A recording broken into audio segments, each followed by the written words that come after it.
I enjoyed the A1 for the role it did. It was quite slow, I acknowledge that, but we were kind of severely briefed on not flying low unless you had to go low.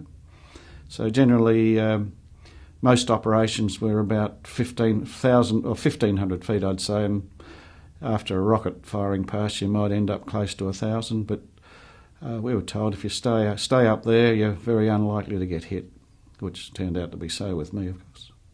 That was an enjoyable aeroplane to fly. In that role, you could do orbits without touching anything. You know, you get it 2 orbits in before you'd have to readjust things like that. Being a hot climate there, we could fly with the windows open, the side windows open. It had 8 rockets, which was normally enough to conduct 2 or 3 strikes. Occasionally you ran out and had to use smoke grenades, and that was the only reason I had to go low when I was there, really, to get down to a couple of 100 feet to throw those grenades out the window. Everyone used the grease pencil to write up the details of the incoming fighters. And then you'd run through your briefing. I think it was called the 9-line briefing.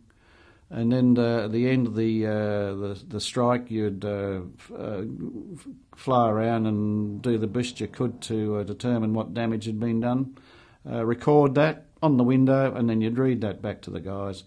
But more importantly, after the strike, you could then, all the information you needed for the debrief after the flight was on there on the windscreen. And on a busy day, I can tell you that the windscreen was full of Chinagraph marks.